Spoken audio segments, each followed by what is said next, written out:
el español de Toledo preocupándose por la deuda estadounidense. Yo, mira la deuda de España. Estamos haciendo por encima de 100% sobre PIB, pero es que ellos tienen el dólar, que nosotros no tenemos el dólar. Tienen el mayor armamento que hay en el mundo, tienen a los mejores empresarios, tienen a Elon Musk, que si hace falta te crea un Iron Man. Pero nosotros, ¿qué tenemos? Creo que volatilidad sería la palabra clave que va a reinar en 2025. Y volatilidad no es mercado bajista, no es mercado alcista necesariamente. Podemos hablar de un mercado amplio, digamos, en términos de movimiento amplio, pero sin una dirección clara probablemente. O algún momento del año, cuando nadie lo esté esperando, porque todo el mundo está enfocado en inflación y crecimiento y riesgos de inflación, un susto del crecimiento. Que no creo que sea recesivo, pero creo que vendrá por el lado de la vivienda. ¿Cómo salvar nuestras carteras de cara a 2025? Un poco de growth, evidentemente, creo que seguirá teniendo una narrativa muy fuerte, toda narrativa de semiconductores, IA, todo este tipo de cosas. Perfecto, sigamos, lo que decíamos, lo que funciona no lo toques, pero un poquito probablemente de exposición, algo más defensiva en un entorno de inflación persistente, creo que puede llegar a ser interesante. ¿Va a mantenerse el dólar tan fuerte durante todo el año? Habrá que ver, porque si el dólar aflojase en algún momento, te interesa tener euros. ¿En qué activo, Franco, sí o sí crees que debemos estar este 2025? Hace relativamente no mucho te decían que estabas loco, no. Todo va a cambiar este 2025. Ha llegado la hora de comprar o de vender. Bienvenidos a un nuevo episodio de Rompiendo el Mercado. En este vídeo vamos a desvelar con datos qué nos esperan los mercados financieros de cara a 2025, qué estrategias podemos seguir. Vamos a conocer qué factores debemos tener en cuenta para formar nuestra propia cartera de inversión, qué debemos descartar a toda costa este año y al revés, siempre me gusta dejar esa pregunta, ¿no? Para el final, ¿qué activo hay que tener sí o sí en cartera? O mejor dicho, ¿con cuál se quedarían? Los dos invitados que me acompañan hoy, los dos expertos, Franco Machiavelli, que es analista de mercados, que cubre actualmente un puesto de responsabilidad en Admirals. Franco, ¿qué tal estás? Encantada de saludarte. Pues encantado yo también, Laura, de estar nuevamente aquí en tu canal, de empezar el año de esta manera, también con Javier, evidentemente. Así que pues un placer y bueno, vamos a ver cuánto valor le podemos aportar a la audiencia en el día de hoy, que estoy seguro que será bastante. Así que encantado y un placer por mi parte, claro que sí. Valor muchísimo, seguro. Y Javier del Valle, asesor financiero en JC Partners. ¿Qué tal, Javier? Encantado también de traerte de nuevo aquí al canal. Muchas gracias, Laura. Gracias por invitarme. Un placer, Franco. Feliz año a todos. Y nada, a ver qué podemos decir sobre el año 2025, qué esperar. Es difícil hacer predicciones en el mercado, ya lo sabéis, no es como la casa de apuestas que sí o sí algo pasa, pero bueno, se puede un poco intentar contextualizar qué se puede esperar. A ver. Exactamente. Si lo ¿Y dónde nos tenemos que fijar? Que al final también es muchas veces lo importante, ¿no? Y esto está cambiando, vamos a intentar hacer este cambio, ¿no? A la hora de comprar o a la hora de vender ciertos activos, que al final es el objetivo, porque bola de cristal, como siempre, no tenemos. Además, tenía muchas ganas de traeros a los dos juntos, habéis venido por separado, y tenía muchas ganas de traeros a los dos juntos porque creo que os complementáis muy bien. Os sigo a los dos en los diferentes medios, en Javier en su canal también, Franco también en Instagram y en un montón de sitios que está por todos lados. Así que nada, es un placer poder traeros aquí a los dos. Bueno, yo voy a empezar fuerte, o sea, sabéis que no me corto a la hora de preguntaros. Y ya se está hablando mucho de recesión, se está hablando mucho de crisis. ¿Cómo lo veis vosotros? ¿Se acerca algo peor que una recesión? ¿Veis ya de nuevo una crisis? Venga, Javier, empiezo contigo. Hombre, yo creo que ahora recesión es muy difícil de poner probabilidades por los datos macroeconómicos que estamos viendo, por lo menos en Estados Unidos, ¿no? En Estados Unidos estamos viendo que todos los datos apuntan a un fuerte repunte cíclico, pero que no está empezando ahora, sino que empezó el año pasado, verano de 2024. Todo el mundo seguía poniendo probabilidad de recesión, mientras que los datos económicos seguían sorprendiendo al alza. De hecho, en el empleo sí que vimos algún tipo de desaceleración más fuerte de lo esperado por la Fed, que es lo que hizo que la Fed dijese vamos a recortar hasta 200 puntos básicos para marzo de 2025, lo cual no ha podido llevar a cabo ni va a poder llevar a cabo. Pero sí que es verdad que el mercado seguía ahí posicionado en, pues hay riesgos de desaceleración y demás. Poco a poco el mercado se ha dado cuenta que no. Y ahora incluso con la victoria de Trump, que todavía puede ser incluso ese impulso cíclico que hemos visto todavía mayor, las empresas estamos viendo que están volviendo a reanudar las contrataciones. Ayer las vacantes de empleo volvieron a incrementar. Y si bien ahora poco a poco el mercado, de hecho el tramo largo de la curva nos lo ha indicado siempre, los intereses a largo plazo nos han indicado siempre que estaban esperando un crecimiento nominal elevado. Los intereses a largo plazo no van a ir donde diga la Fed, sino que van a ir donde el crecimiento nominal esté en la economía estadounidense, ¿no? Entonces, esa subida desde que la Fed recortó del 3,8 en el 10 años hasta el 4,7 que está esta mañana, pues es en parte por eso, ¿no? Y luego, pues el dólar también por esa fortaleza. ¿Qué pasa? Que creo que en 2025, si tuviese que mojarme, la gracia de las recesiones y las crisis es que no se ven venir. Es decir, es muy difícil adelantarlas, ¿no? Pero en 2025, si tuviese que mojarme y decir cuál es la jugada simétrica que nadie está jugando, pues sería la de que poco a poco en esta primera mitad de año, combinado con lo que venimos viendo desde el final de 2024, la tendencia va a ser que el mercado perciba una economía muy fuerte. Estados Unidos va a reinar la narrativa de que está en un boom de productividad. Y de hecho lo está. Y creo que la tendencia secular es esa. Pero va a ser toda la narrativa ahí. Estados Unidos está muy fuerte, el empleo está muy fuerte. ¿Cuál es el riesgo? La inflación. Y la Fed ya ha pivotado. Es decir, volvió a pivotar su política. En diciembre nos indicó que vuelve a preocuparse por la inflación y no tanto por el empleo, y ahora espera solo 2 recortes en 2025. Ayer, con el dato de vacantes de empleo y de PMI de servicios, el mercado está esperando que no haya recortes hasta julio de este año. Entonces ya están poniendo precio a una pausa. Y posiblemente, probable sea la pausa de la Fed, porque ya vimos bastante tensión en el FOMC en la última reunión, ¿no? Entonces posiblemente haya varios miembros que opten por la pausa, el mercado pause, el mercado se preocupe por la inflación, y ahí creo yo que para el T1 o el T2, casi finalizando el primer trimestre, tengamos un susto del crecimiento, donde no habrá nadie posicionado para esa jugada. Entonces lo veo como un movimiento asimétrico, ¿no? Entonces, ¿qué espero? Espero que el tramo largo siga presionando al alza.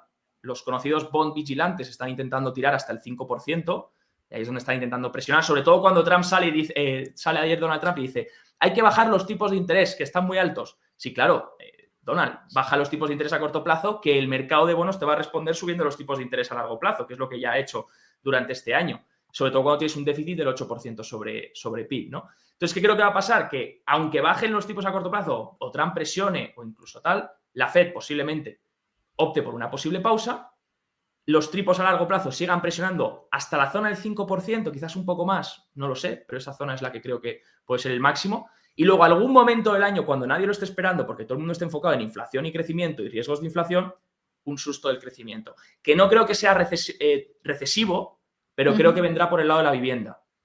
Porque no creo que la vivienda pueda soportar otro año más con tipos de interés al 8%, cercanos al 7% en la hipoteca media a 30 años. Entonces ahí creo que vendrá algún tipo de susto, que serán unos meses de desaceleración que volverá a tirar los intereses del 5 al 4%, más o menos, para cerrar el año alrededor, mi estimado es el 4% en el 10 años. Eso va a dar una oportunidad. Si bien me he mantenido completamente alejado de los bonos a largo plazo, creo que han sido una muy mala inversión y creo que está en un mercado bajista tremendo, y sigo priorizando bonos de corto y medio plazo, media y corta duración, creo que ese trade será un trade del 25% que le podremos hacer a la alta duración este año, alrededor de eso, del finales del primero, durante el segundo trimestre del año. Franco, ¿cómo lo ves tú? Pues bastante de acuerdo con todo lo que ha comentado Javier. De hecho, no quitarían una coma en ese aspecto.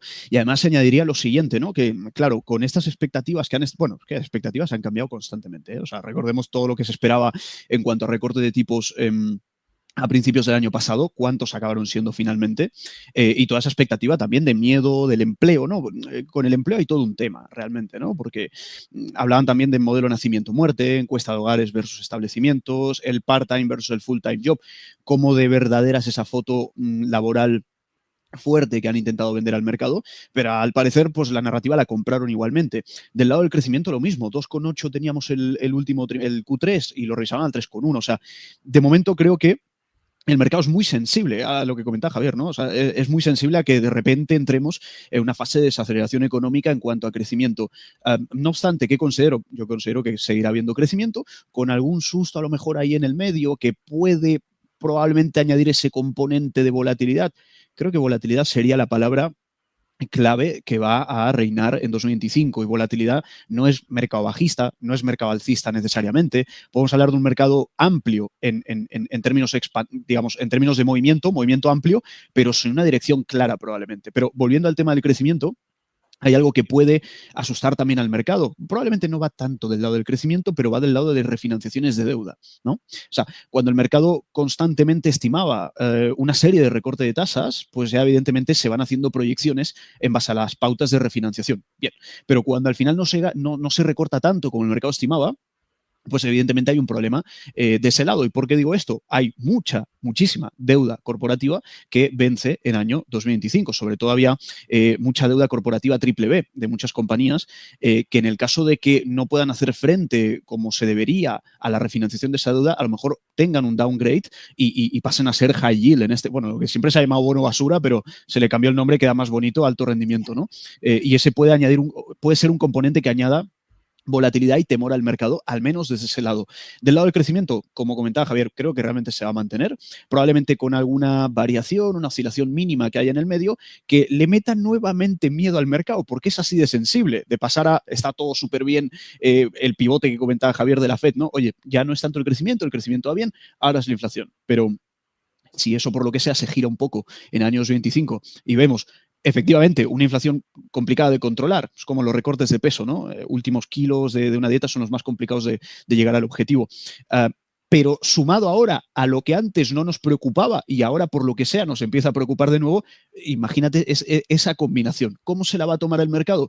Pues yo creo que tenemos muchas, digamos, no pruebas, pero muchas muestras de cómo se ha comportado en el pasado cuando ha ocurrido y eso, y es básicamente aumento del VIX, cuidado con el MOVE también, la parte de volatilidad en los bonos, que además ya sabemos, bonos evidentemente son un colateral de alta calidad para el tema de refinanciarse, o sea, ¿ves? Es un componente de un montón de lecturas que subyacen del mismo sentimiento de mercado. Todo ese desencadenante, si veis, son con muchos factores, puede llegar a manifestarse este año, pero que no creo que logre resquebrajar demasiado la tendencia secular, básicamente, ¿no? O sea, sustos en el medio y que honestamente para mí, mojándome también, creo que en el hipotético caso de ver correcciones en este año 2025 serían correcciones para comprar, básicamente. No creo que haya un riesgo excesivamente alto de mercado, incluyendo el factor deuda. Creo que es súper necesario refinanciar al tipo que sea, ¿no? O sea, decimos eso, ¿no? Ay, es que ahora vas a ir más caro refinanciar. ¿Y si no refinancias qué? O sea, aquí la cuestión creo que ya no es tanto a cuánto refinancio, sino refinancio sí o sí. Entonces, ¿ves? Por el lado de la deuda, aunque sea un susto, ese susto generaría probablemente un poco de caídas, pero que nuevamente luego se solventaría, ¿no? Nuevamente en el mercado, como hemos estado viendo hasta la fecha. Por lo tanto, correcciones medias o amplias se traducirían en este caso, bajo mi punto de vista, en oportunidades de compra porque no lograrían romper demasiado el mercado como para ver un mercado bajista, básicamente, ¿no? Os habéis centrado mucho en Estados Unidos, ambos, me imagino que es donde está sobre todo el foco, porque es donde ha estado también este 2024 y 2025 reinando, ¿no? En Estados Unidos más todavía por esos titulares que nos va dejando y que tenemos que estar pendientes. Has hablado tú también, Franco, de la deuda. Yo llevo mucho tiempo también escuchando que esto no, pues un poco como los mercados, ¿no? Esto no tiene, ya ha tocado techo, no pueden seguir así. Hay gente que me dice, es que no les queda otra. ¿Vosotros cómo lo veis? ¿Creéis que realmente en Estados Unidos podría estallar la bomba de deuda que tenemos actualmente? Franco, ya dices así con la cabeza. Honestamente creo que no, ¿no? Es como dice la frase de demasiado grande para caer, pues exactamente eso, ¿no? O sea, es como estaba diciendo justamente ahora, hay veces que, bueno, puede ser un componente de riesgo y de volatilidad añadido, el tipo sobre el cual se pueda llegar a refinanciar, pero realmente ocasionaría un default masivo el hecho de no, o una serie de, digamos, un impacto deflacionario, un montón de impagos, ¿no? Creo, o sea, creo honestamente que, lo que digo, o sea, demasiado grande como para caer, se traduce en que se refinancia sí o sí. Los tipos, evidentemente, a los cuales se refinancien puede llegar a traer algo de problema en términos de que, hablando de deuda corporativa probablemente, si destino más a la refinanciación de la deuda, tengo a lo mejor menos, por otro lado, para crecer, para invertir y todo este tipo de cosas. Pero repito, honestamente creo que no. Siempre hemos estado viendo un montón de titulares alrededor de la deuda, sobre todo cuando miden la deuda con la escala lineal, ¿no? Que, claro, se ve toda la exponencialidad, no está como suavizado, por así decirlo, y se ven, pues, vamos, un gráfico que parece el Everest. Eso sí, me decía Daniel Baeza también en un podcast que estuvo aquí también, estuvimos hablando con José Basagoiti también sobre eso, sobre la deuda, y precisamente eso mismo él recalcaba en ese programa. Pues fíjate, de hecho, ¿por qué lo aplicamos? O sea, digamos, ¿por qué aplicamos una escala logarítmica en los gráficos, en la mayoría de gráficos, cuando analizamos tendencias? Si no, digamos, o sea, que la audiencia lo ponga a prueba y ponga el SP en escala lineal, ¿no? O sea, te cuesta hacer un análisis porque es como no tiene demasiado sentido.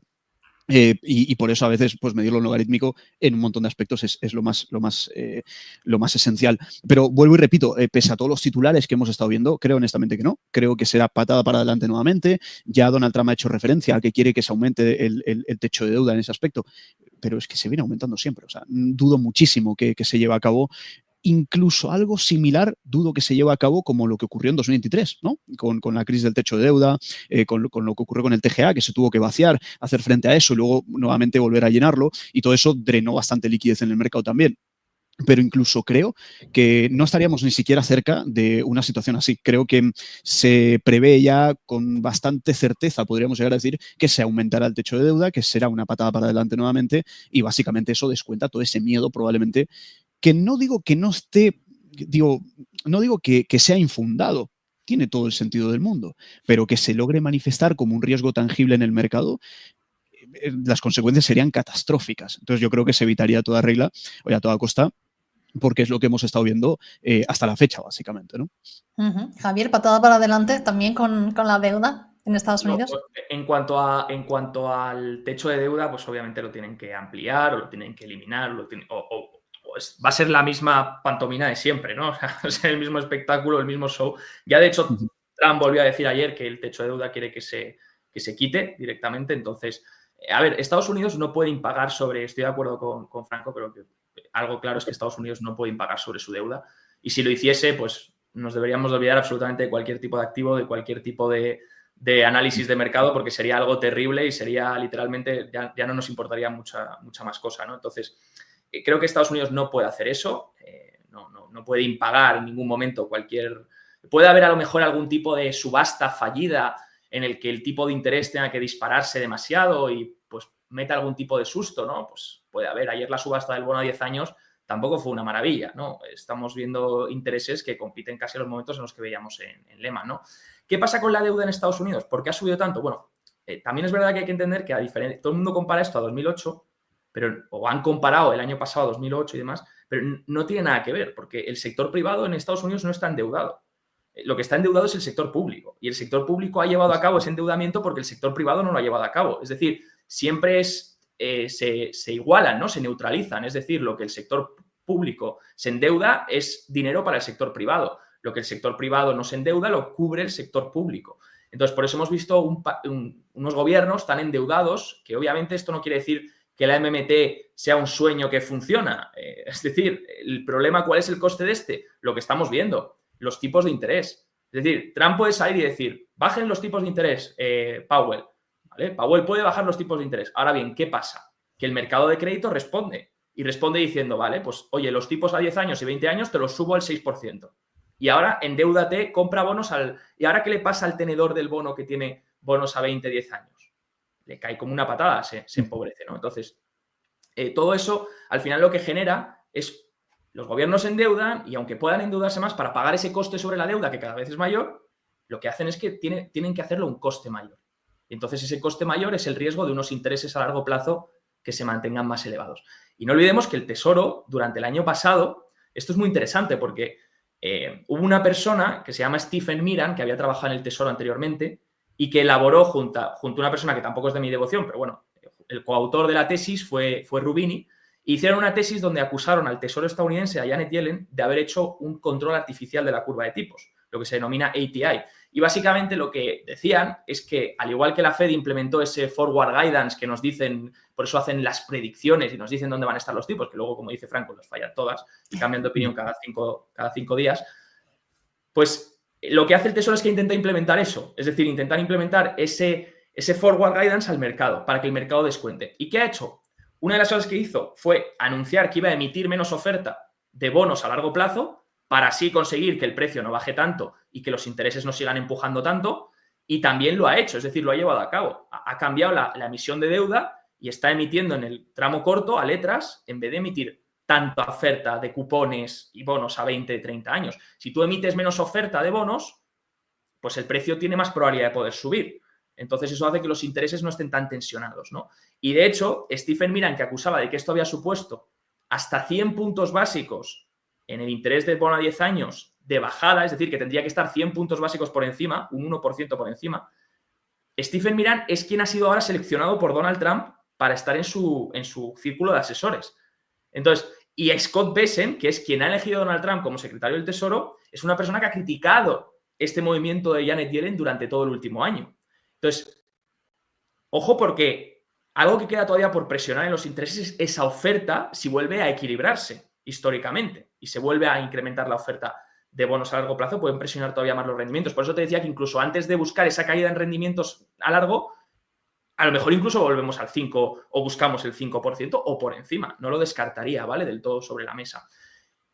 Ahora bien, de cara a la deuda sostenible y demás, ¿esto cómo podría beneficiar? O sea, si Estados Unidos quiere emitir menos deuda o reducir un poco su deuda sobre PIB, ¿qué tendría que pasar? Tendría que pasar que el sector privado siga demandando deuda.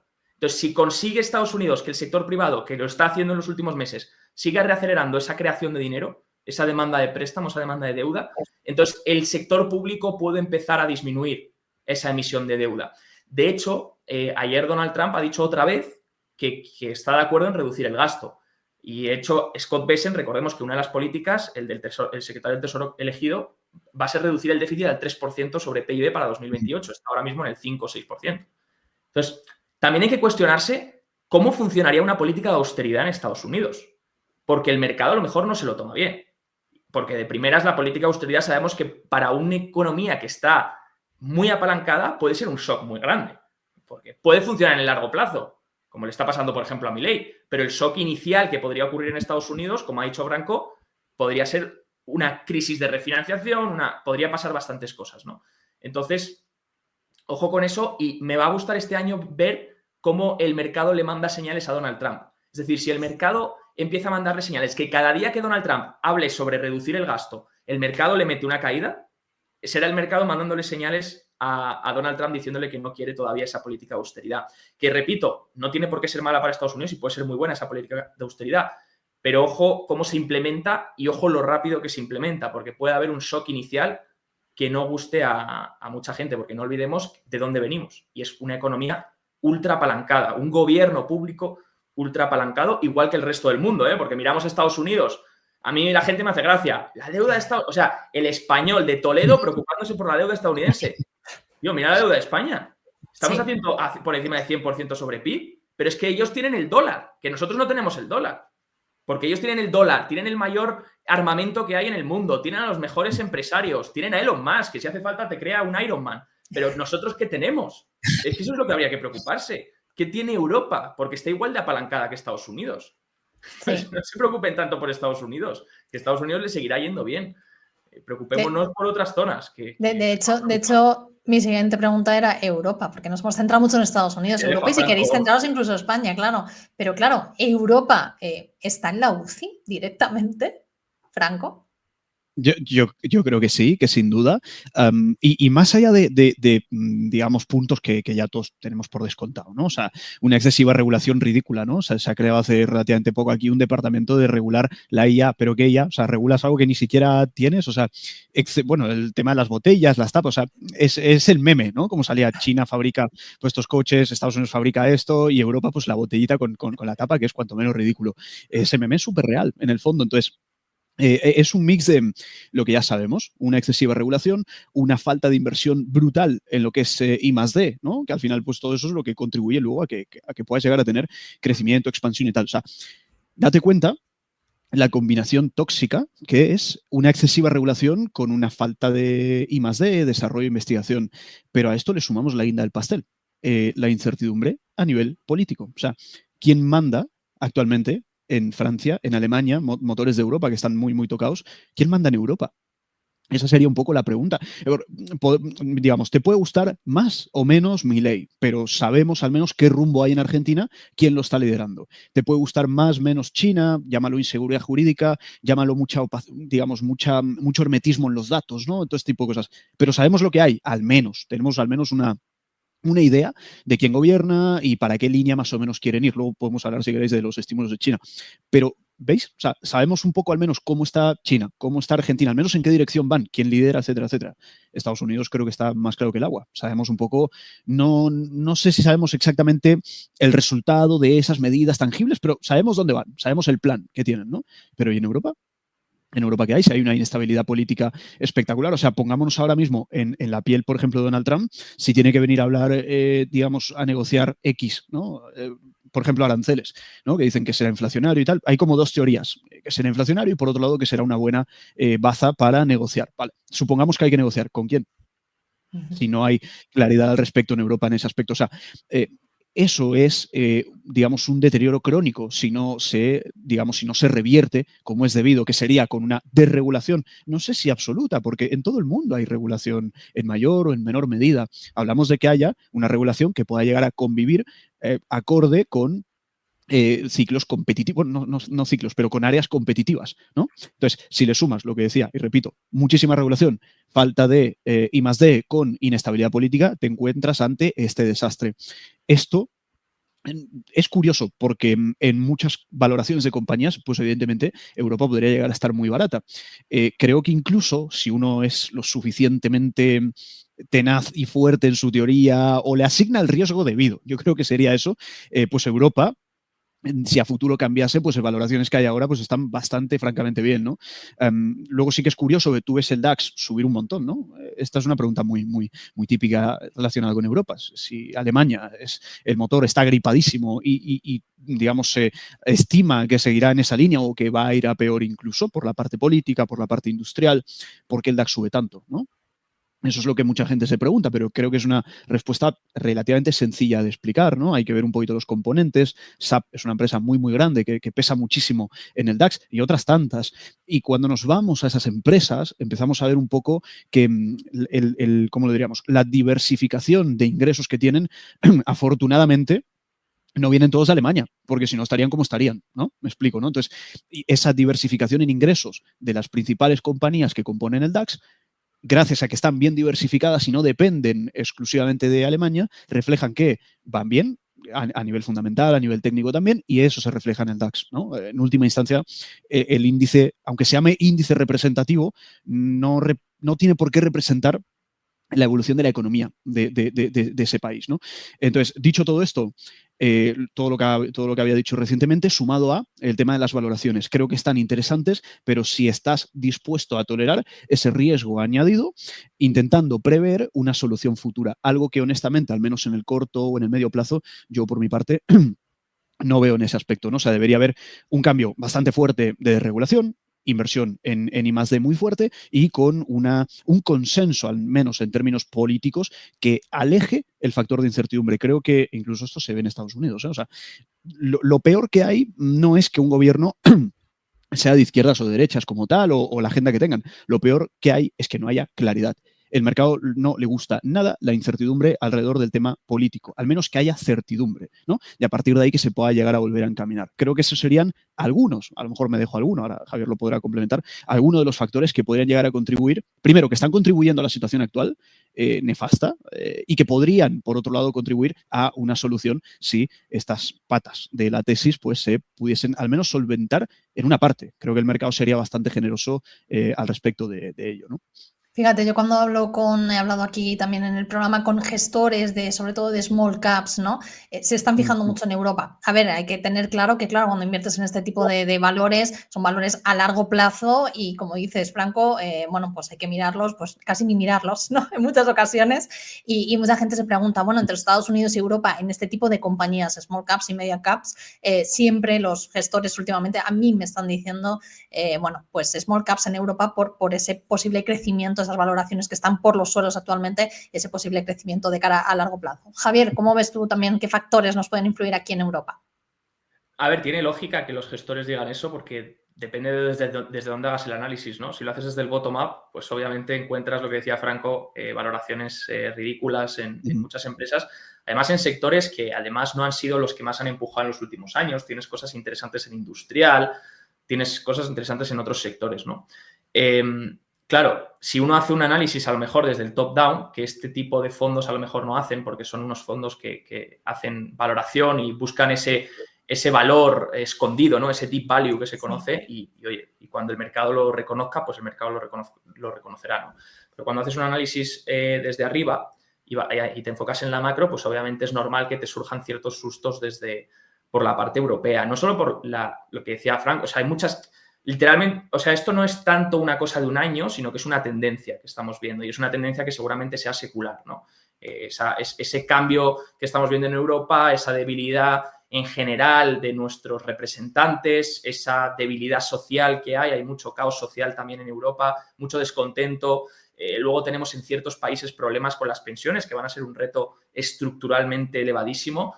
Y claro, hay que ver cómo se resuelve todo eso. Y eso no se resuelve de la noche a la mañana. Hace falta cambios. Y ya están, yo tengo la confianza, o por lo menos tengo la esperanza, mejor dicho, no tanto la confianza, pero sí quiero tener la esperanza de que esos cambios se lleven a cabo y de que Europa despierte. Y Europa creo que es un motor económico que puede despertar y puede empezar a rendir muy bien. Lo que pasa es que faltan muchos cambios todavía y hay muchas piezas que todavía en el tablero me desconciertan bastante. Y eso pues influye en la debilidad del euro. O sea, ya no es solo una posición de cara a me enfoco en esta empresa porque está barata, y es una posición en qué divisa lo hago, esta empresa qué exposición a distintas divisas tiene. Por ejemplo, como decía Franco, una empresa europea, pero que tiene una exposición a dólares, oye, joder, pues se ve beneficiada, ¿no? Por ese tipo de cambio, mientras que a lo mejor, bueno, luego al traerlo a cuenta de resultados no, porque le impacta a diferencia. Pero si estás diversificado en divisas, si no estás tan dependiente a lo mejor en zona euro, en sector a lo mejor más tocado, como puede ser pues, el automovilístico, que estamos viendo que le están tocando mucho, si no te impacta tanto los aranceles que quiere imponer Donald Trump, pues todo eso a lo mejor sí que puede haber empresas y siempre habrá empresas que lo hagan extraordinariamente bien, que están a mejor valoración. ¿Cómo ve Europa ahora mismo? Si bien en la tendencia secular no es una región que me emocione mucho, sí que creo que este año puede ser muy contraria. Es decir, igual que estos gestores de fondos, creo que lo que aplican es una visión de solo me centro en la valoración y es muy contraria, muy value. Creo que Europa este año es una apuesta muy contraria. Me he visto la última encuesta de los gestores de fondos de Bank of America y está la sobreponderación que hay en Estados Unidos con respecto a Europa, es la máxima que se ha visto está el máximo que se ha visto históricamente, ¿no? Ha ocurrido en 4 ocasiones anteriores, creo que fue en el 2012, en el 2008 ocurrió también, en otro año, y en la mayoría de casos, luego un año vista, 2 años vista, Europa o lo ha hecho igual o lo ha llegado incluso a hacer un poco mejor que Estados Unidos. No creo que a lo mejor lo haga mejor que Estados Unidos, pero sí que creo que Europa podría ser una apuesta contraria. Entonces la estoy intentando jugar desde ese punto de vista. No me quiero quedar del todo fuera, pese a que no me guste secularmente y esté de acuerdo con lo que dice Franco. Pero creo que podría sorprender porque justamente lo que está diciendo Franco es lo que todo el mundo opina. También, ya, no desde hace mucho, sino desde hace poco. Está poco a poco toda la narrativa centrándose ahí, ¿no? Entonces creo que podría sorprender a la narrativa. Y también por el tema del euro, porque el dólar está súper fuerte y el índice dólar está en 108, 109. Oye, el dólar estaba súper fuerte, vale, perfecto, Estados Unidos está mucho más fuerte, los tipos de interés son mucho más fuertes en Estados Unidos, por lo tanto, por el spread únicamente entre tipos de interés, pues por teoría de la paridad, el dólar se aprecia contra el euro. Perfecto, pero ¿va a mantenerse el dólar tan fuerte durante todo el año? Habrá que ver, porque si el dólar aflojase en algún momento, te interesa tener euros, te interesa estar en Europa. Si el dólar aflojase, te interesa a lo mejor tener algo de yen japonés, aunque la estructura secular, repito, la estructura secular es que todas las divisas se deprecien contra el dólar. Esa es la tendencia a largo plazo. Pero en el corto plazo podría pasar un momento en el que el dólar refloje un poco. ¿Por qué espero que el dólar afloje a lo largo del año un poco? Por lo menos, se mantenga fuerte, pero afloje un poco. Porque la liquidez global no puede funcionar con un dólar tan elevado. Es decir, el mercado se seca, el mercado se frena, sobre todo el crédito, el mercado de crédito. El colateral incrementa. Es decir, todo eso se tensiona mucho más y si queremos liquidez y queremos que los mercados lo hagan bien, el dólar no debería subir muchísimo más y debería empezar a aflojar. Y también porque creo que, como te he dicho antes, toda la narrativa se va a ir posicionando en esta primera mitad de año, en esta primera parte del año, primeros meses, en que qué fuerte está la economía USA, qué peligro hay en la inflación, la Fed va a pausar, vamos a escuchar incluso que la Fed tiene que subir tipos de interés. Esa va a ser la narrativa. Una vez esté ahí la narrativa, el dólar va a estar súper fuerte. Pero claro, ¿qué te queda de esa narrativa? ¿Que Estados Unidos crezca al 10 para que siga incrementándose esa narrativa? Hombre, está muy fuerte Estados Unidos. Hay un ciclo de productividad muy gordo, pero complicado, ¿no? En términos nominales. Entonces, ahí ya busco el otro lado asimétrico, ¿no? En cuanto toda la narrativa está ahí, me muevo ahí. Y por eso es un poco contraria en este año. Yo creo que va a ser, Franco lo ha dicho, va a ser volátil. Va a ser muy volátil. Y va a confundir mucho en el día a día, sobre todo porque tenemos otra vez un Donald Trump que ya sabemos cómo es. Que es que en un día te suelta 10 frases que te dejan salvajes. Ayer dijo que Sí. Groenlandia tendría que anexarse a Estados Unidos, que el canal que no sé qué se va a convertir en el Golfo de México. El Golfo de México se va a convertir, Golfo de sí, América. en el Golfo de América. Es que no da tiempo a procesar tanta... A asimilar todo lo que dice. No, la verdad es que es complicado con Donald Trump. Es cierto que mucha gente, yo veía mucho en las redes, ¿no? De, no me acordaba lo que era Donald Trump y ahora estamos otra vez como redescubriendo, ¿no? Esa situación y cómo mueve todo esto en los mercados, aunque habrá que esperar, como también estabas diciendo tú, Javier, que también que los mercados le muestran a Trump según vaya tomando esas medidas y si él lo tiene en cuenta, porque Trump siempre lo ha tenido muy en cuenta también, esa contestación por parte de los mercados. Vamos a centrarnos ya un poco. Hemos hecho un poco el contexto, ¿no? De cómo está la situación. Sí, ¿Me permites solo un pequeñito apunte, Laura, sí. antes de que pasemos a otra página, hablando de Europa, Dime. hablando de small caps? De hecho, estoy compartiendo una cosita ahora mismo en pantalla, si la pudiésemos poner para la audiencia. Vale, sí, ya lo estamos viendo. Digamos, que cada uno haga su propio análisis, ¿vale? Pero este es un fondo que yo sigo mucho, me parecen de lejos los mejores, son franceses, si no me equivoco, que invierten precisamente en small caps de Europa. Estamos viendo, de hecho, tiene un poquito más de beta, pero fijémonos que ha doblado el benchmark, excluyendo UK, obviamente ha doblado el benchmark, y que tiene realmente compañías en cartera que cuando uno las mira, esta es un poco la ficha del fondo en general, voy a poner un poquito de zoom, pues este es el main investment que tienen en general, de varias compañías, invierten en un montón de sectores, industrias, y realmente son muy, muy buenos. Lo digo porque, bueno, ahora mismo es simplemente una pequeña anotación. Independence Asset Management, que la gente si lo quiere mirar un poquito más en profundidad que lo haga, que mire la ficha del fondo.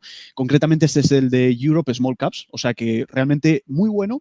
No se trata necesariamente de copiar los trades o las operaciones, pero sí de analizar un poco cómo lo hacen, qué compañías, porque tienen un ojo, repito, muy, muy bueno y es complicado doblar un benchmark en este aspecto. Ellos lo han doblado, ¿no? Entonces, creo que realmente está muy interesante para que aquí tiene un poquito digamos, la diversificación geográfica también.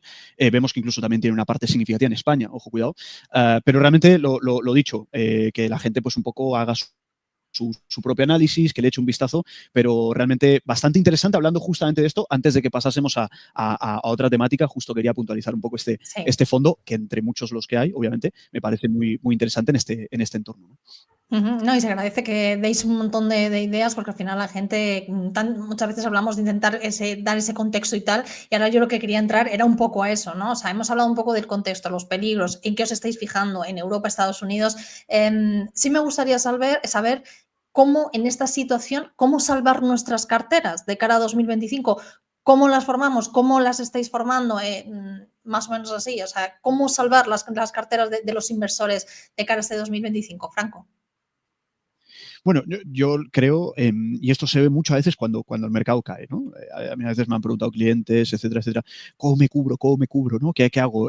¿Largo VIX, corto SP? Y digo, bueno, pero esa cobertura tradicional, digamos, puede estar bien, pero yo tengo una frase que es, la mejor cobertura es un buen posicionamiento, ¿no? O sea, si tú estás invertido al final en valores que son ultra megacíclicos, que dependen un montón de la narrativa, de las expectativas, pues, y que toda tu cartera está concentrada en eso, bueno, pues creo que es de esperar que cuando la cosa vaya bien vas a estar muy contento, pero que cuando vaya mal y haya contracción de múltiplos y un montón de cosas, pues tú lo sufras también, te guste o no. Entonces, creo que la composición de una cartera, sobre todo hablando ahora de 2025 probablemente, ¿no? Aquí yo tengo que ir un poco más con cuidado, yo intento aprender de mis errores. Recuerdo finales de años 22, claro, fue un mercado bajista, la gente pues tenía un pesimismo un poquito más extendido, ¿no? Decían, 2023, año del value, ¿no? Yo decía, ¿no? 2023, año del value, etcétera, etcétera. ¿Qué ocurrió? Que, digamos, cayó. No es que haya caído necesariamente, pero tuvo una underperformance bastante significativa frente al growth. Y yo recuerdo además que llevé a cabo una rotación importante también en cartera, con el coste que eso significa, ¿no? Es decir, pues ya está cargado de value porque es mi apuesta ahora y súper. Y al final sí, ves que sube, pero ves que muchas otras te adelantan por la derecha. Entonces, intento aprender de mis errores y es, no toques, o sea, digamos, lo que funciona, no lo toques. Lo que funciona, no lo toques. Aunque veas y haya cantos de sirena por otro lado y un montón de voces de alarma, que creo que ha sido la característica de este año. Cada 2x3 amenaza de recesión, es que el mercado no aguantará, o los típicos insights, siempre que ha pasado esto, el mercado ha caído, y dices, pues ahí tienes uno de los mejores años electorales de la historia. Entonces, Creo que eso me ha llevado a... Porque al final yo creo que un ejercicio creo básico que cualquier inversor, analista o trader incluso debería tener es el ejercicio de la humildad, ¿no? O sea, oye, reconoce cuando estés equivocado. Bill Ackman hablaba del retorno sobre el brain damage, ¿no? O sea, el retorno sobre el daño cerebral invertido, ¿no?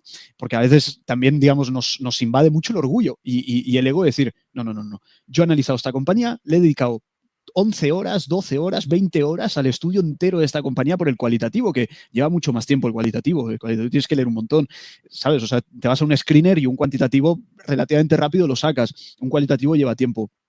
Empiezas a investigar a fondo una compañía, le destinas un montón de tiempo y luego ves que no despierta, ¿sabes? Que no arranca, o que sí arranca, pero no tanto como el resto de competidores y tal. Y dices, no la pienso soltar, o lo peor, que empieza a caer por lo que sea, y dices, no la pienso soltar porque yo he destinado todas estas horas, ¿ves? O sea, esto hay que calcularlo muy bien ahora, que probablemente hayan rotaciones este año. Hay que calcularlo bastante, ¿no? Y ver si realmente te compensa y saber distinguir esa delgada línea, de decir, creo que me estoy pasando de un orgullo personal, intentando forzar una situación con el mercado que es cuanto menos inútil, no sirve para nada. Dicho esto, carteras, ¿cómo la posicionaría de cara a este año 2025? Bueno, no es por ser ahora R que R ni ser pesado, pero un poquito de value a lo mejor sí le metería. ¿Por qué? Pues porque se habla de un entorno de inflación persistente, por lo tanto, mirar compañías que tengan ese pricing power, ¿no? Ese poder de fijación de precios, que tengan buenas ventajas competitivas, que incluso ante lo que hablamos al principio, ¿no? Nos encontremos ante un mercado que se pueda llegar a pegar algún susto en el medio por un exceso de narrativa que al final se gira o lo que sea, que esas compañías, beta defensiva, logren compensar la cartera. Creo que el error de muchos inversores es, oye, aquí está mi cartera y yo le tengo que sacar lo máximo. Y para eso la voy a llenar de large caps que sean de un mismo sector. Oh, pues tú verás, ¿no? Al final vas a tener absoluta y total exposición a eso. Entonces, no están dispuestos a ceder un poquito de Sharp, ¿no? Digamos, no están dispuestos a tener un equilibrio necesario en cartera que pueda llegar a significar que en un momento dado una parte importante del mercado esté superando a tu cartera. Pero cuando todo sube, todos somos maniáticos de compararnos, ¿no? Los unos a ver quién, o a ver qué cartera sube más. Pero cuando todos caen, o cuando el mercado cae, mejor dicho, todos tienen miedo, uy, espero que haya caído poco, ¿ves? O sea, creo que hay que lograr el equilibrio de eso, ¿no? Y eso vendría dado por, pues oye, un poco de growth, evidentemente, creo que seguirá tenido una narrativa muy fuerte, toda narrativa de semiconductores, IA, todo este tipo de cosas. Perfecto, sigamos, lo que decíamos, lo que funciona no lo toques, ¿eh? Pero un poquito probablemente de exposición, algo más defensiva en un entorno de inflación persistente, creo que puede llegar a ser interesante. Para la persona que no se quiera complicar la vida, para analizar o encontrar compañías, pues a lo mejor mirando, oye, me lo invento, ¿vale? 10 fondos de value de los mejores, me miro el top 10 holdings de estos fondos y, oye, las que más coincidan, por algo será. Sé que suena un análisis muy simplista, ¿vale? O sea, esto requiere un poquito más, pero por ahí tendríamos un poco la hoja de ruta. Un equilibrio en cartera que logre compensar, por un lado, el temor a esa narrativa de inflación persistente, de tipos más altos, etcétera, etcétera. Ahí buscaremos compañías un poquito más sólidas, de calidad, buenos retornos sobre, digamos, buenos ratios de rentabilidad, muy buen ROIC, acompañado de un free cash flow alto, ¿no? Pues tú tienes muy buen ROIC, oye, fantástico, pues tú no tienes dinero para invertir y generar ese ROIC, pues entonces lo comido por lo servido. Buen ROIC, buen free cash flow y un equilibrio entre estilos de inversión y sobre todo sectores e industrias. Vas a obtener una cartera más moderada, más relajada, pero más agradecida a lo largo del tiempo, ¿no? Entonces yo creo que mirándolo un poco por este lado puede llegar a ser importante y evidentemente incluiría oro sobre todo, ¿no? Es un activo que siempre lo mantendría en cartera y luego, si te parece, Laura, hablamos al final de lo que decíamos antes en offline, ¿no? ¿Qué activo sí o sí debería estar en 2025, pero bueno, eso lo dejamos para luego, pero sí, sería un poquito mi opinión al respecto. Sí, ahora también os quiero preguntar dónde detectáis, dónde pensáis que debemos evitar a toda costa, que también os lo voy a preguntar, y al final dejamos esa pregunta final de dónde hay que estar sí o sí. Javier, ¿tú cómo crees que, además tú eres asesor financiero, estás acostumbrado a que te pregunten mucho este tipo de cosas, me imagino, ¿cómo salvar nuestras carteras este 2025? A ver, Franco ha dicho lo esencial, ¿no? Es que no hay ningún misterio. O sea, va a haber años en los que unos activos lo hagan bien, va a haber años en los que lo hagan mal, no puedes intentar ganar todos los años, lo que tienes que intentar es ganar en el largo plazo y sobre todo adaptar la estrategia a tu estilo de inversión. Es decir, La gente lo que tiene que estar es cómoda, yo lo digo siempre, no intentes ser el que más rentabilidad obtiene, no intentes ser el que menor volatilidad lo hace, no eres un hedge fund, eres un inversor particular y lo que buscas es crear patrimonio. Y si no estás cómodo en esa creación de patrimonio, no vas a poder tolerarlo. Y para crear patrimonio necesitas años y años, décadas, mejor dicho. Entonces, ¿qué vas a estarte 50, 60 años sufriendo porque estás en un activo que no te gusta? Pues reduce tu exposición en ese activo. Si no tratas la volatilidad, pues diversifica más, descorrelaciona activos. Si no quieres ver una caída máxima del 40%, pues entonces no puedes estar solo en renta variable, tienes que empezar a meter otra serie de activos, ¿no? Entonces, yo me baso en el principio de crear una cartera mixta global y voy situando los activos que considero. Si tuviese que darte pinceladas de la cartera mixta como la tengo ahora mismo, en la parte de renta fija, medias y cortas duraciones, que es lo que vine diciendo el año pasado, que pese a que decían era el año de la renta fija de larga duración porque la Fed va a bajar tipos, etc. Sí. Mi convicción es que la Fed no controla los tipos de interés, es el mercado quien controla la Reserva Federal. La Fed puede intervenir en el mercado y el mercado le va a responder por otro lado. Entonces, sí que es verdad que dentro de la parte de renta fija, para abordarla muy rápido, sigo priorizando cortas y medias duraciones, donde puedes cerrar fácilmente con muy poco riesgo de crédito, un 4,5%, creo, sin ningún riesgo de duración prácticamente, muy bajo. Y luego sí que es verdad que guardo una parte de esa renta fija de medio plazo, corto plazo, disponible con liquidez para aprovechar ese trade que he dicho que creo que va a ser una de las oportunidades del año que estoy esperando. Ese trade donde el tramo largo pues haya ido al 5,20 y demás y ajuste hasta el 4, ¿no? Un ajuste de 100 puntos básicos, pues le puedo sacar, si voy en alta duración, hasta un 17, 20%, 25% en función de la duración que elija, ¿no? Entonces, ese creo que va a ser uno de los trades que voy a aplicar en el año y lo haré con esa parte, pero secularmente renta de medio y corto plazo, ¿no? Renta fija. Por la parte de renta variable, me gusta seguir con exposición en Estados Unidos porque dentro de lo que hemos comentado, secularmente Estados Unidos es el claro ganador y por ahora lo es. Puede haber años malos, por supuesto que los habrá. ¿Qué me preocupa de Estados Unidos? Si bien las magníficas están a valoraciones muy excesivas, como ya ha comentado Franco, y es normal, el mercado está cotizando a múltiplo caro.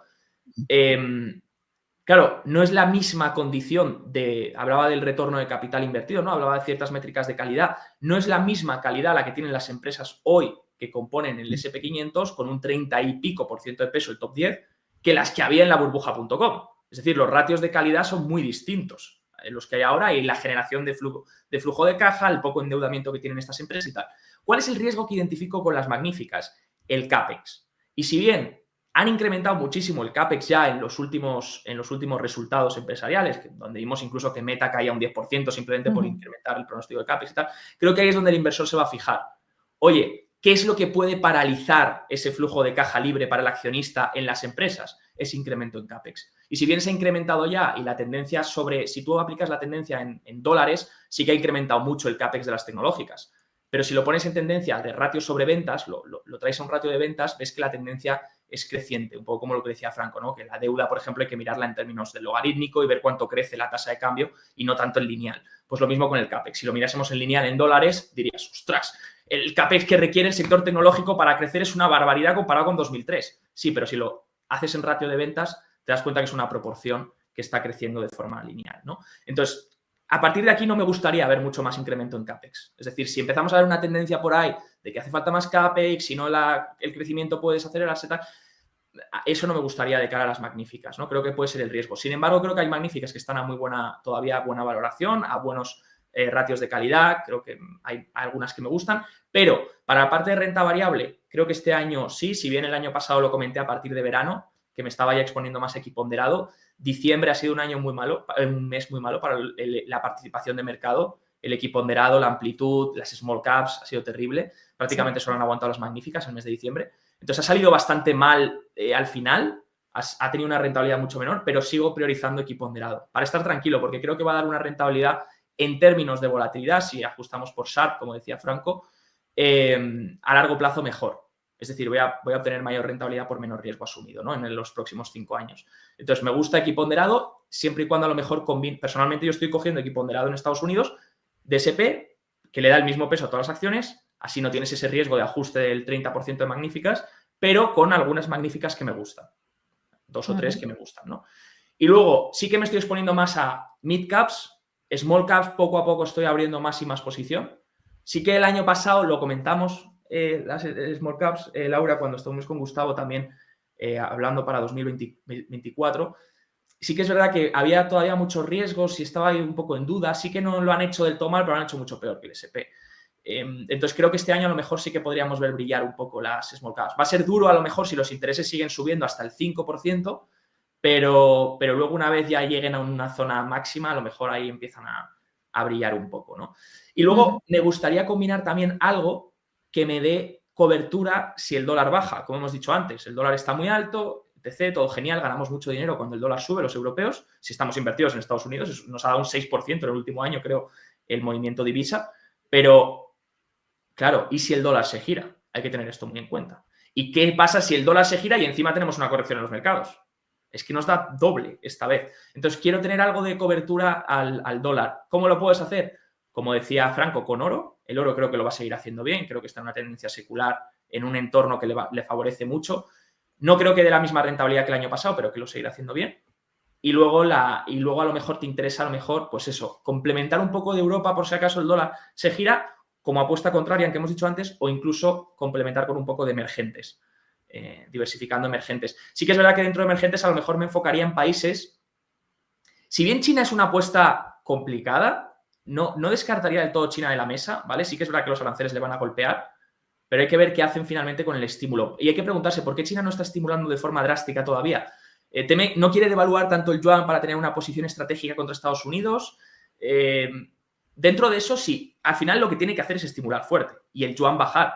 También a lo mejor teme que se hace un estímulo fiscal como el que hizo Estados Unidos en 2020 y dé cheques a las personas, que es lo que debería hacer para estimular el consumo. A lo mejor los ciudadanos se lo queden, los chinos se lo queden y no sean como los estadounidenses que salieron a consumir. Eso sería un fracaso total para el gobierno chino. Entonces, hay ciertas dudas que no sé por qué no terminan de aplicar ese estímulo a tope y devaluar todavía más el yuan, pero sea como sea, en la posición estratégica China tiene que competir contra Estados Unidos y el oro va a seguir siendo un fundamento clave en ese entorno. Sigo devaluando el yuan, pero sigo comprando oro, ¿no? Para poder estratégicamente competir. Entonces, creo que el oro puede ser un buen activo a tener siempre, a complementar las carteras, como ha dicho Franco. Y emergentes, a lo mejor, si te centras, yo tendría algo de emergentes por esa caída del dólar, y luego ya si lo quieren llevar a otro nivel, si la gente le preocupa los aranceles, pues economías que estén más centradas en consumo doméstico. Fíjate que el fondo que ha encontrado Franco tiene mucha inversión en Italia, en España, en diferentes países un poco más centrados en consumo doméstico y no tanto en exportación. Porque ya es que va a haber aranceles, oye, pues ¿por qué el dinero está rotando a economías de consumo más doméstico y no tanto exportadores, ¿no? Así que, bueno, pues todo esto pues para que ya cada uno coja las ideas que más le cuadren y las utilice. Vamos a ir a esa pregunta. Bueno, vamos a ir primero a la de ¿qué debes evitar de cara a este 2025 a toda costa? ¿Qué creéis que debemos evitar a toda costa a la hora de invertir este 2025, Franco? Y luego ya vamos por ese activo sí o sí que hay que estar. Pues honestamente, Laura, entre muchos, podríamos decir un montón de cosas aquí, ¿no? Oye, no te metas en cosas que no entiendes, en sectores que no entiendes, en empresas que no entiendes, pero voy a ir un paso más allá, con tu permiso, y yo no me metería, o digamos, yo lo que evitaría a toda costa es titulares amarillistas excesivamente repetidos en medios muy generalistas y tradicionales. Creo haber traído, déjame ver si lo puedo comprobar. Sí, lo traigo. En medios nacionales, bueno, en todos lados, porque ya es en todos los sitios. Y de hecho, más que en medios como tal, que probablemente sí, cuando vemos narrativas muy, muy repetidas, hablo de la teoría de la opinión contraria. No sé si podemos compartir pantalla un segundito. Lo vemos. Vale. Esto que estábamos comentando aquí o lo que estamos viendo es todos los mensajes que se estaban dando al mercado por parte de grandes bancos, estamos hablando aquí, bancos institucionales de no os preocupéis, el año 2022 decían, ¿no? Va a ser perfecto el año 2022. En la última entrevista de la serie Predicciones de Breaking Views, el director ejecutivo Morgan Stanley le dice a los observadores de mercado que no entren en pánico en 2022. Y veníamos de un 2021 muy bueno, como estamos viendo en pantalla, ¿no? O sea, decían, literalmente, 2022 va a ser perfecto. Vimos una caída del 26%. Entonces, yo aquí me entró la curiosidad y dije, bueno, se habrán equivocado, ¿no? Dije, bueno, me voy al income statement, voy a ver cómo le ha ido a ellos. Pues yo sé cómo le ha ido al inversor. Le habrá ido fatal, a no ser que sea muy bueno o que sean traders y se hayan metido en corto o lo que sea. Entonces me fui al income statement y dije, vamos a ir rápido a 2022 y vamos a ver el cambio porcentual. Pues lo estamos viendo en pantalla. Incluso ganaron más que en el año 2021, en un mercado que fue absolutamente bajista. Tú dirás, bueno, Franco, te has pasado de conspiranoico, ¿no? Ellos tienen mecanismos y tienen un equipo muy grande y, oye, pues le giraron el timón, le dieron la vuelta a tiempo, aprovechar, bueno, todo lo que tú quieras. Pero yo creo que la combinación de generar esto, al final en la contrapartida que necesita muchas veces el lado institucional, que es que el retail venda, ellos pueden comprar muy bien sin ningún tipo de problema, al final puede llegar a facilitar esto.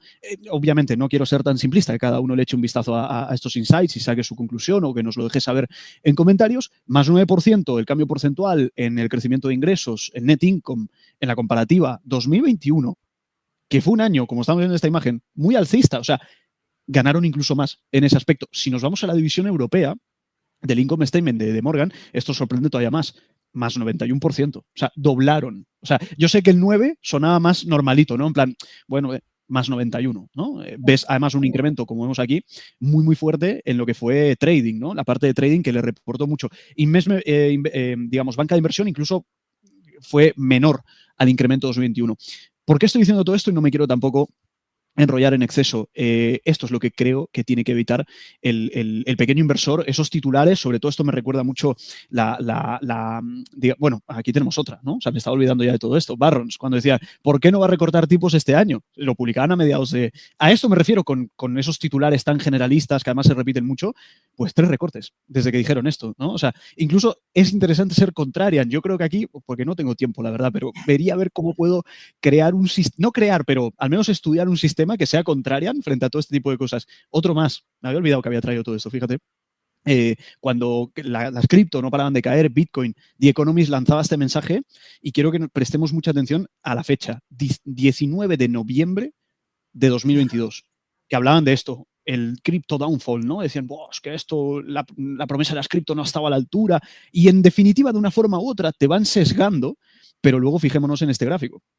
Y no está manipulado, o sea, no he puesto yo la fotito donde mejor queda, no. He puesto la foto de ese titular en noviembre del año 2022. Y encima, si os dais cuenta, está mucho más arriba Bitcoin. Quiero decir, esta imagen incluso es un poquito de hace unos meses cuando le había hecho unas diapositivas, más 500%, más a día de hoy todavía, ¿no? Entonces, resumen, esto es lo que evitaría. Porque yo podría decir del mercado, oye, evitad esto, evitad lo otro, pero la gente creo que ya tiene un criterio propio o deberían de tenerlo. Pero creo que esto es un poco subyace a todo lo que ya se mueve de por sí en el mercado y logra influir en gran medida. Entonces yo realmente evitaría esto y si me apuras, cuando se repite mucho esto, como el gran famoso informe de la década perdida de Goldman, que si miramos hacia atrás no han clavado ninguna, y que se dicen que si el mercado va a estar rindiendo un 3, pues que compren bonos, ¿no? Por ejemplo, a 10 años que rinde más.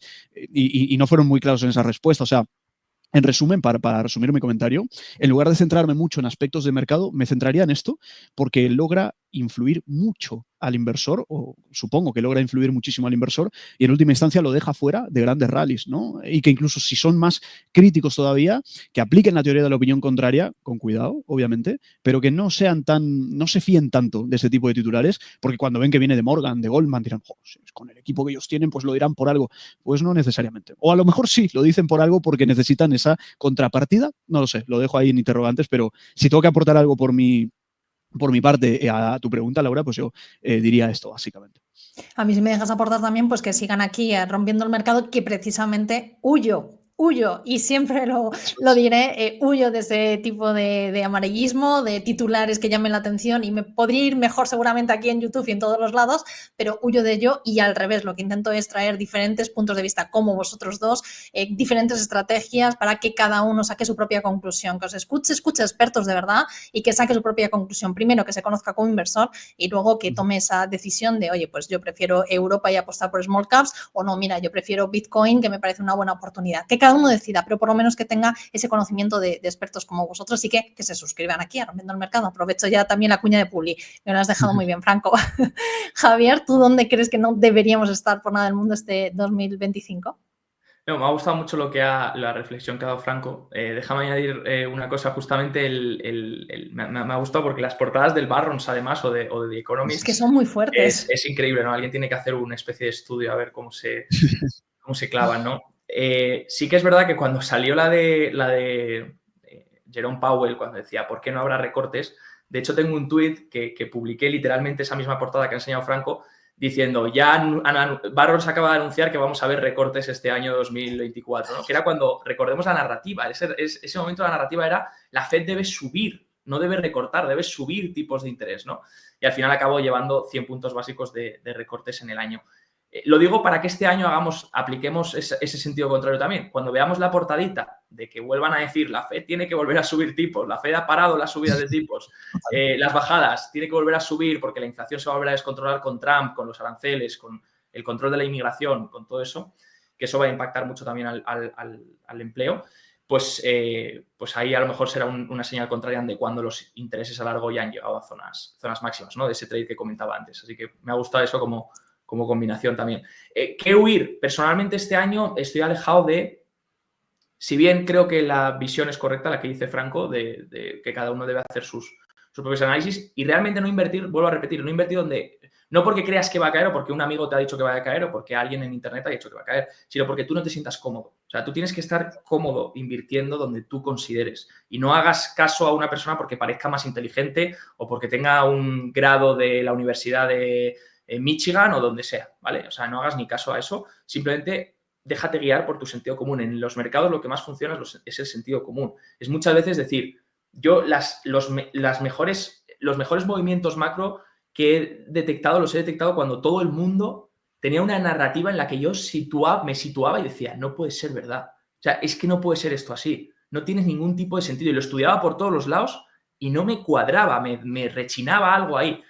Y ahí es cuando se me han dado las oportunidades que luego he dicho, ostras, pues es verdad que al final no ha sido así, ¿no? Aunque toda la narrativa se posicione ahí, recuerda que aunque parezcas una oveja, no siempre vas a ser, no vas a tener por qué ser el tonto. O sea, una posible teoría que suene muy loca, como una teoría que yo di hace un año, que es que la Fed podría desaparecer y que el Congreso tire a la Fed, pues suena muy loca, sí, pero a lo mejor unos años decimos, hostia, pues no era tan loca, ¿sabes? Cosas que hemos dicho, ¿cómo va a paralizarse la economía y cerrarse por una pandemia? Bueno, pues han pasado, sí. ¿no? El que lo adelantase, pues ha debido de quedar como, joder, qué barbaridad que pudiese ver esto, ¿no? Entonces, que no parezcan tan locas. Y si tuviese que decir algo yo personalmente en lo que no estoy cómodo este año, o por lo menos la primera mitad de año, como te he dicho que creo que el susto ese de crecimiento durante unos meses, que no recesión, pero sí susto de crecimiento vendrá por el lado de la vivienda. No estoy cómodo estando en constructores de vivienda. Déjame explicar rápidamente 2 minutos. Sí. Y es, creo que se equivocó mucha gente hace unos años cuando pensaba que los tipos de interés iban a subir y la vivienda iba a bajar rápidamente porque pasaba algo. Y es que las familias en Estados Unidos hicieron algo bien que el Tesoro no supo hacer, que es refinanciaron las hipotecas en 2020 cuando los tipos estaban en el suelo. Y el tipo medio en Estados Unidos estaba al 3%. Entonces, ¿por qué el mercado de vivienda no terminó de caer en precio? Lo primero, porque la oferta estaba muy limitada, sobre todo en la segunda mano. La gente no vendía su casa. ¿Por qué? Porque aunque tu casa haya subido mucho de precio y puedas vender y tengas esos animal spirits que han favorecido también a las bolsas, tú no quieres vender porque sabes que tienes que renunciar a tu hipoteca del 3% y tener una nueva hipoteca al 6,8%, que es donde está el tipo medio. Entonces, se paraliza el mercado. ¿Qué pasa? Hasta ahora el mercado ha rotado a nueva vivienda. Porque, claro, la vivienda de segunda mano está paralizada. Bueno, los constructores de vivienda han seguido ofreciendo esa vivienda de primera mano. Y hemos visto cómo el precio sigue subiendo, sigue subiendo. ¿Qué creo que va a pasar este año? Este año creo que los constructores de vivienda, si te empiezas a leer los reportes, están empezando a dar unos guidance bastante malos. Están empezando a decir que empiezan a haber riesgos, están empezando a desacelerar. Estoy viendo además los gráficos. Yo también el técnico creo que el precio siempre indica las cosas antes de que pasen. Entonces, se adelanta. Si tú ves todos los gráficos de todos los constructores de viviendas, todos llevan girándose desde hace unas cuantas semanas, incluido el ETF de Home Builders. Entonces, desde hace un mes o así, vi esto y dije, no me gustan los constructores de viviendas. Y personalmente, tampoco soy de ponerme corto porque no es algo que me guste, pero personalmente, por ahora, estoy alejado de esto, de los constructores de viviendas, porque creo que por ahí podría venir algún tipo de susto por un dato de vivienda. Bueno, pues ahí quedan las 2 opciones de dónde no estar y ahora sí, esa pregunta con la que empezaba el programa que la dejaba un poco ahí en el aire, ¿no? ¿En qué activo, Franco, sí o sí crees que debemos estar este 2025? Bueno, creo que nosotros 3 lo sabemos, porque lo hemos estado comentando antes, digamos, antes de empezar a grabar.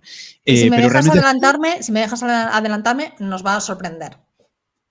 espero, o a lo mejor no. Bueno, sí, yo creo que sí, realmente, ¿no? Porque hace relativamente no mucho te decían que estabas loco, no, como Milei va a ser presidente, ¿no? Bueno, creo que ya lo estoy un poquito dejando entrever.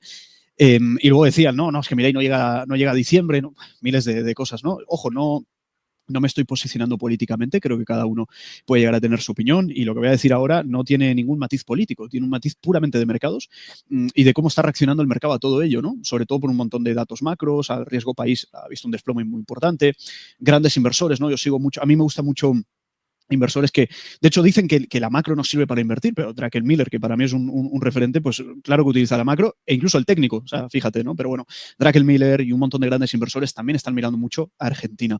De hecho, a ver si puedo compartirte lo que tenía por aquí, Sí.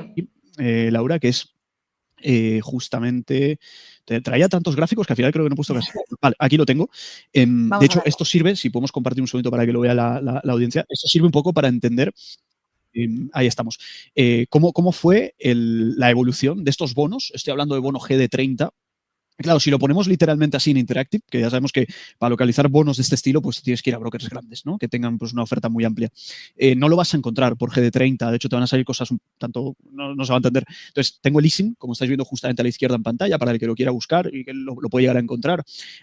Ojo porque el GD30, tal y como, ojo porque con este bono no nos interesa tanto la TIR, ¿vale? O sea, no nos interesa tanto la rentabilidad ni los cupones que ofrezca ni nada por el estilo. Nos interesa el cambio en precio, nada más, ¿no? O sea, comprarlo para luego venderlo cuando esté un poquito más caro y ya estaría. Cuando Javier Milei gana las elecciones y a partir de ahí no solamente gana, ¿no? Que hay ese optimismo porque se ve que, pues, evidentemente las medidas que iba a implementar eran bastante fijas, ¿no? O sea, que era poco de no me sale la palabra ahora, pero eran firmes en cuanto a la decisión, ¿no? Que se iba a llevar a cabo pues, todo este ajuste, etcétera, etcétera. De hecho, fue de los pocos presidentes que dijo algo que al final lo cumplió, ¿no? Y que no dijo, no, vamos a intentar arreglarlo dentro de la medida de lo posible. No, dijo el famoso eslogan, no hay plata, ¿no? O sea, y dijo, va a ser un ajuste muy, muy duro, pero luego veremos la luz, bla, bla, bla, bla. Entonces, estos bonos, GD30, además de que los tengo personalmente en cartera, creo que es, además de muchos activos cotizados digamos, activos argentinos cotizados en Wall Street, pero cuidado con los ADR. A mí los ADR, no sé, nunca me han gustado demasiado porque de forma implícita drenan un poco de rentabilidad con esas comisiones internas y lo comparas con el original contra un ADR y al final hay una diferencia muy importante a lo largo de los años.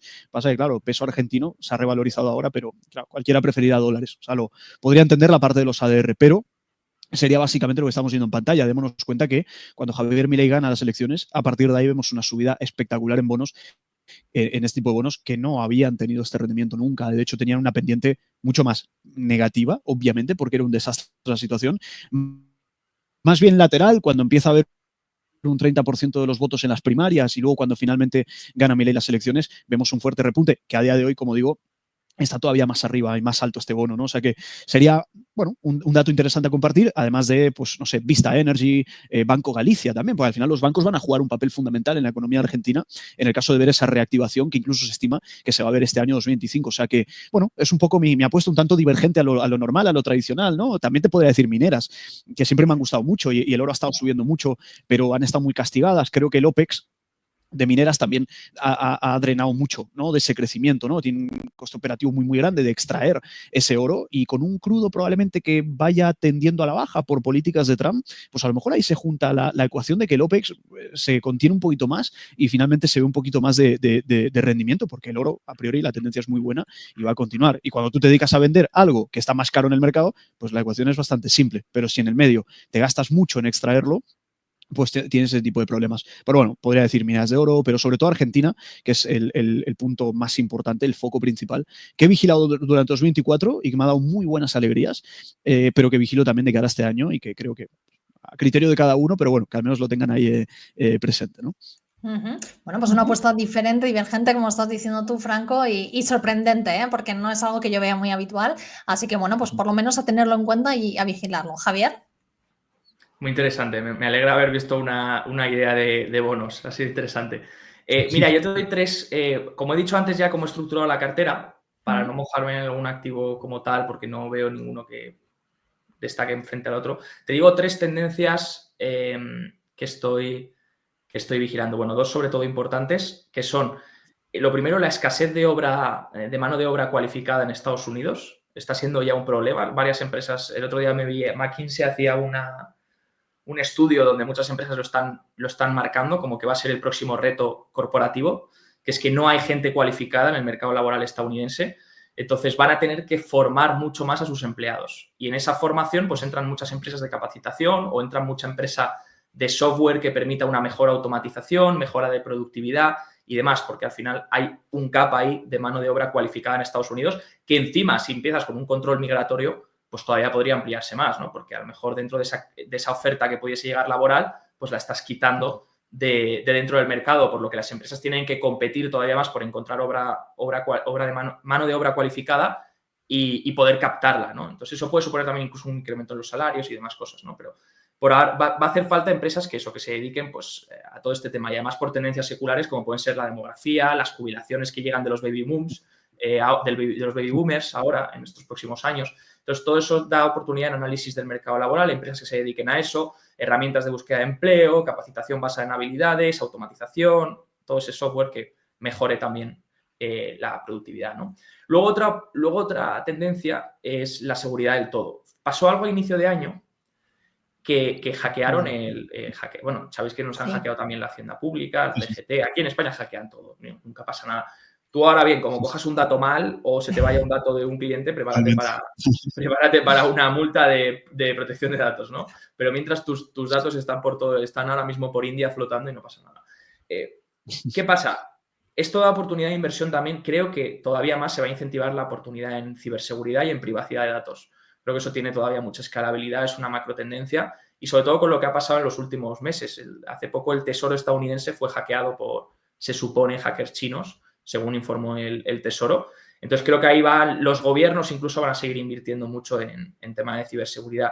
Pues hay empresas que tengan contratos gubernamentales importantes, contratos con diferentes empresas. Estamos viendo a lo mejor incluso todas las empresas relacionadas con ciberseguridad, muchas están cerca de máximos o formando bases para intentar romper máximos, entonces a lo mejor todavía puede quedar algunos tirones ahí. Y luego también en cuanto englobo esa seguridad del todo, lo llevo más allá, no solo ciberseguridad y privacidad de los datos, sino también en tema de armamento. Sí que es verdad que no tanto empresas de armamento centradas en típico armamento pesado, cazas típico Lockheed Martin y demás, sino que aquí creo que se dan oportunidad, lo primero, en armamento europeo o contratistas que tengan contratos o sea, armamento que tengan contratos con gobiernos europeos, porque ya sabemos que para mantenerse en la OTAN van a tener que incrementar el presupuesto de PIB que destinan. Entonces, a lo mejor contratistas europeos se benefician más que estadounidenses. Y luego, también en temas de drones. Creo que las guerras del futuro son guerras de drones y ahí hay empresas muy interesantes en Estados Unidos, por si alguien quiere indagar, que seguramente se hagan con nuevos contratos, ¿no? Entonces, creo que esas dos son las megatemáticas que identifico este año. Y dentro de la seguridad de todo también se podría llevar a, pues, por ejemplo, centros comerciales donde se venden armas de uso pues, civil, ¿no? De que son armas de bajo calibre y pues puede incentivarse también la compra. Hemos visto también como empresas, incluso ahora con el tema del control migratorio y control de fronteras que va a aplicar Trump, empresas como GeoGroup, aunque ya han subido un montón, que pues gestionan centros penitenciarios y demás, se han visto muy favorecidas también. Entonces, todo eso, todo lo que engloba la seguridad del todo, creo que va a tener un poco de tirón estos próximos años. Pues nos vamos a quedar con esas apuestas, dónde estar, dónde no estar, cómo formar esa cartera, dónde salvarlo y sobre todo entendiendo ese contexto que también es importante para que cada uno vaya tomando esas decisiones. Franco Machiavelli, Javier del Valle, un placer teneros aquí en Rompiendo el Mercado.